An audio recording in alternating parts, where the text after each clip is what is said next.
Post Ragini MMS return season 2 का हिस्सा बन चुकी आरती खेतरपाल इस वक्त हमारे साथ स्टूडियो में मौजूद है। आरती के बारे में एक दिलचस्प बात है कि उनकी अपनी एक फुटबॉल टीम है जिसका नाम है girls with goals. Aarti, football he sports आपने क्यों चूज किया टीम के लिए? कोई और स्पोर्ट्स क्यों नहीं चूज किया? मैं सच बताऊं, मुझे फुटबॉल नहीं खेलना आता है। और जब ये टीम मेरे पास आई थी तो मुझे बस इस बेसिस पे दिया था, उन्होंने कहा कि तुम लड़कियों के लिए बहुत करती हो and I am sure you will support women, so I have just taken this team to support girls. मुझे भी कहते हैं it takes a community to raise a child.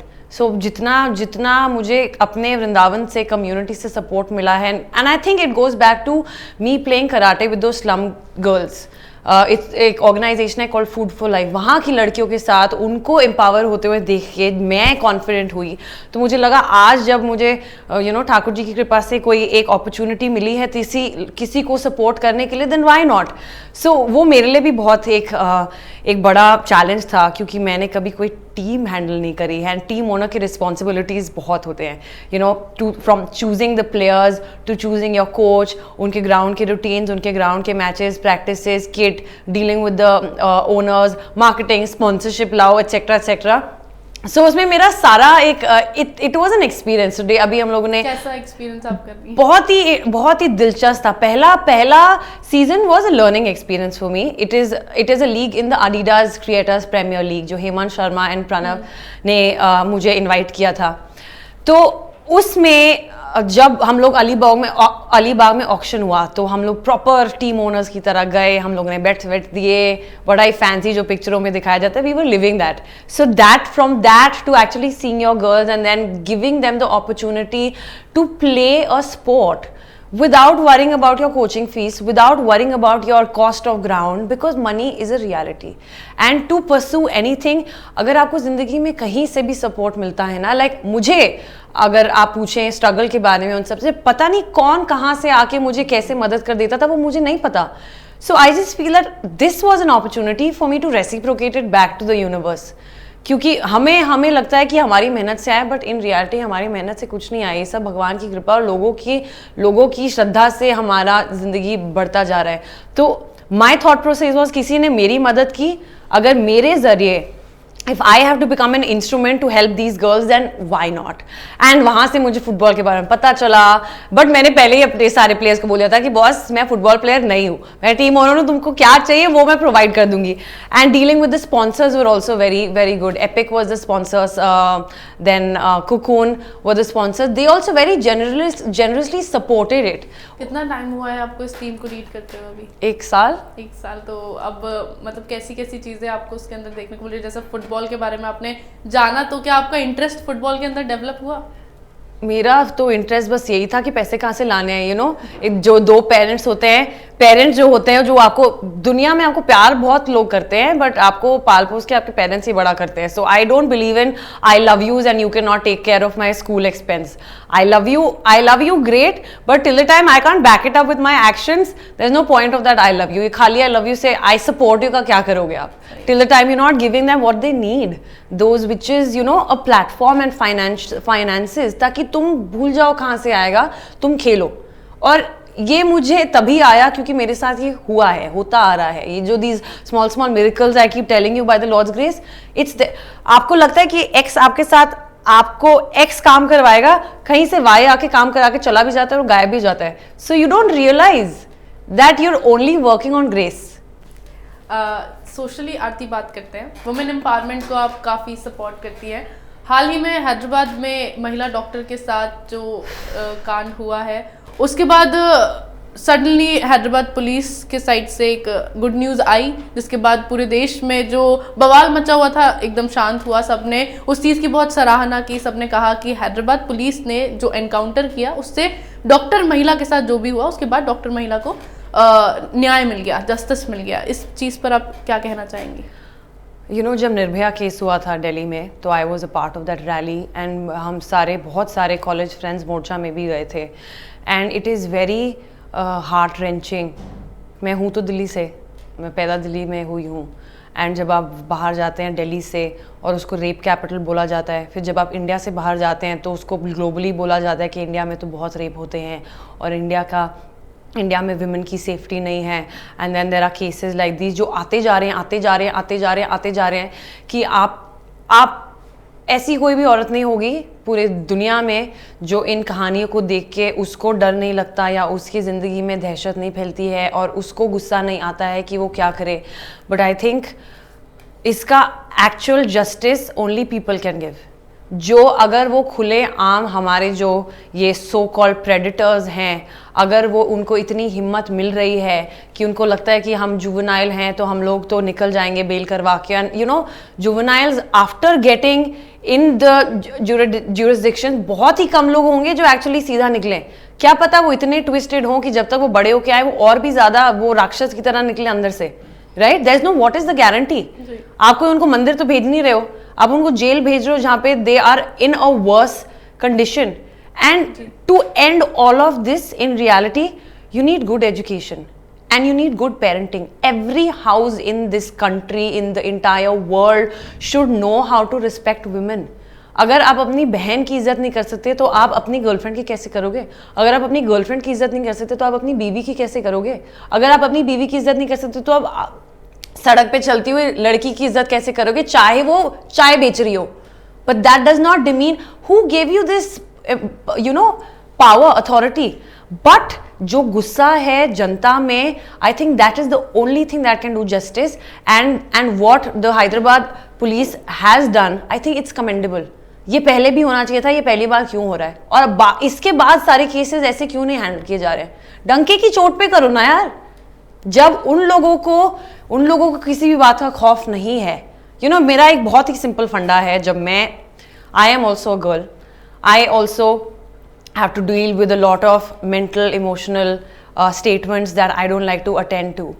तो मुझे बस यही लगता है, मेरे अंदर का दिल्ली का, वृंदावन यूपी का भाई निकल के आ जाता है कि अगर एक इंसान को शर्म नहीं आ रही है किसी लड़की से, किसी औरत से ढंग से बात करने की, तो मैं कौन से शर्म की मूरत पहन के बैठूं कि मैं तुम्हें वो इज्जत दूं. सो if a person is staring at me in Delhi or anywhere else, I stare at that person till the time he doesn't put his eyes down. And मैं तो बहुत बार blatantly कहती हूँ, क्या तेरी टिकट काटूं या हो गया तेरा? I like my body, my life, my way, my city. I wasn't born to please your soul. So you have to bend it up. Aarti, being an Indian किसी को भी सुनकर ये चीज़ अच्छी नहीं लगती है. बाहर जाकर भी लोग सुनते हैं कि इंडिया, जैसा कि आपने बताया है, इंडिया में बहुत सारे रेप हो रहे हैं, काफ़ी ये घटनाएं सुनने को मिलती है. आपका अपना क्या परसेप्शन है? इंडिया में रेप की जो सज़ा है धारा 376, उसमें 7 से 10 साल की सज़ा होती है. आपका अपना क्या परसेप्शन है? किस तरह से इन बलात्कारियों को सज़ा मिलनी चाहिए? On the point. कोई 7 साल, 8 साल, 7 सेकेंड और 7 मिनट की जो दहशत है, आप उसको 7 साल प्रोक्रेस्टिनेट क्यों कर रहे हो? Just take 7 big steps, cut, and that is that. You don't have to procrastinate it so much. जो उस लड़की के साथ उन 7 मिनटों में हुआ या 7 घंटों में हुआ या 2 घंटों में हुआ, वो तो उसको 7 साल क्या 7 जन्मों तक हॉन्ट कर सकता है. You never know. There are past life, you know, the people go for Reiki, people go for therapy. There are past life regressions. It all comes from a place of trauma. वो तो हमारा jurisdiction नहीं जा सकता ना किसी की mentality को चेंज करते हैं, किसी का साइकी तो नहीं चेंज कर सकता है उससे. आरती, अभी भी कई क्षेत्र ऐसे हैं, कई एरियाज ऐसे हैं जहाँ पर लड़कियों को पूरी तरीके से फ्रीडम नहीं है. अभी भी उनको दबाया जाता है, खुलकर उन्हें जीने नहीं दिया जाता. आप हैं, मैं हूँ, हम लोग एक सोसाइटी में रह रहे हैं जहाँ पे हमको फ्रीडम, लेकिन कई पिछड़े वर्ग ऐसे हैं जहाँ पर उन लड़कियों को फ्रीडम नहीं दी जा रही है. उस पर आप क्या कहना चाहेंगी? You know, एक पिक्चर आई थी आर्टिकल 15, जिससे मुझे यूपी के, जिससे और उन जैसी काफ़ी सारी पिक्चर हैं. This toilet and then the good thing is that the film industry is taking steps जहाँ पे हम अपने सोसाइटी का एक्चुअली असली चेहरा दिखा सकें. फिर एक पिक्चर आई थी अभी ऑन सांड की आँख.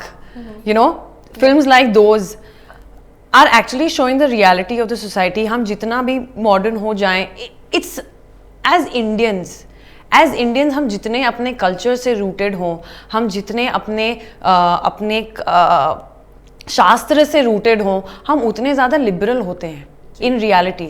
You know, it doesn't matter if you've gone to Harvard and if you cannot respect people. Your degree is just a piece of paper.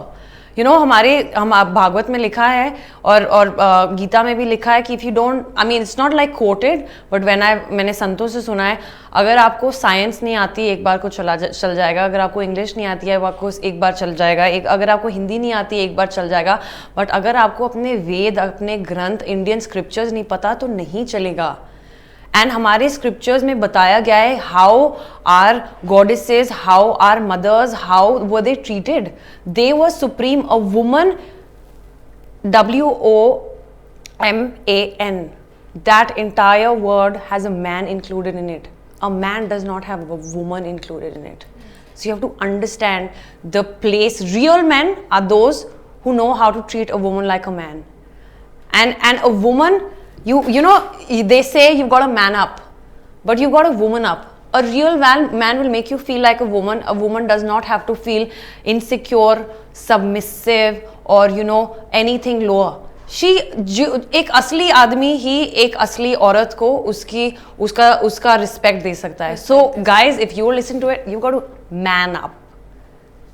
Aarti, social media पे कई एक्ट्रेसेस हम देखते हैं काफ़ी एक्टिव रहती हैं इन चीज़ों को लेकर, रेगुलरली पोस्ट करते हैं, लोगों को समझाते हैं, कई बार वर्ड वॉर भी हो जाता है. आप नहीं करती हैं, आप उसको किस परसेप्शन से देखती हैं, किस तरीके से आप देखती हैं? आप मतलब ये चीज़ें एक्ट्रेसेस को करनी चाहिए, क्योंकि सेलिब्रिटीज़ अगर छोटा सा भी कमेंट या फिर छोटा सा भी स्टेटमेंट दे देते हैं तो उस चीज़ को लेकर बवाल मच जाता है. तो आप उसको किस तरीके से देखती हैं? कमेंट और बवाल मचाने वाले वो लोग हैं जो अपने ड्राइंग रूम में बैठ के कुछ कर नहीं रहे हैं, और वो they might just be randomly frivolous talking. 2 second ही तो लगता है. I don't think too much, because 1 second ही तो लगा किसी को मेरे बारे में बुराई करने के लिए. So I use the 5x5 philosophy. If it doesn't matter to you in 5 years, don't waste 5 minutes on it. But actors in general, of course we've got a platform जो पूरी दुनिया देख रही है, and that is a privilege of the industry that we are in. But you also have to understand we are human. अगर एक actor अपना point of view दे रहा है, वो that is coming from his psyche, his mentality, that you cannot beat himself down. Just because आप journalist हो, अगर मैं जर्नलिस्ट होती और आप एक्टर होते, and if we switch the whole thing, I can not beat you down कि आप ऐसा कैसे बोल सकती हैं, आप तो इस प्लेटफॉर्म पे लगे. अरे भैया, आप अपनी मेहनत करके अपने प्लेटफॉर्म पे लगे हो, गला मत काटो मेरा. I have like every individual, जितना एक चाय वाला अपना एक्सप्रेशन को अपना एक्सप्रेस कर सकता है, अपने थॉट्स को, उतना ही एक एक्टर भी कर सकती है. The only difference is that the platforms differ. So why are you putting a gunpoint on people who are in the limelight for saying something that you don't like? If you don't like it, why don't you just earn up that position and go to a place where the world wants to listen to you? And of course, sab apne at the end of the day, we're only human. To err is human. So we are bound to make mistakes. And it's a very emotionally volatile place. तो ये थी हमारे साथ आरती खेतरपाल. काफ़ी कुछ चीज़ों पर हमने डिस्कशन किया, काफ़ी कुछ नई चीज़ें भी निकल कर आई, काफ़ी अच्छे थॉट्स इन्होंने हमें बताए हैं आपकी आने वाली वेब सीरीज़ के लिए और आपके करियर के लिए. I wish you all the very best. आप भी ज़रूर इस वेब सीरीज़ को देखिएगा और ये वेब सीरीज़ हिट होगी. मैं आशा करती हूँ कि आरती, एक बार फिर से मुझे आपके साथ इंटरव्यू करने का मौका मिलेगा बहुत ही जल्द. Thank you so very much.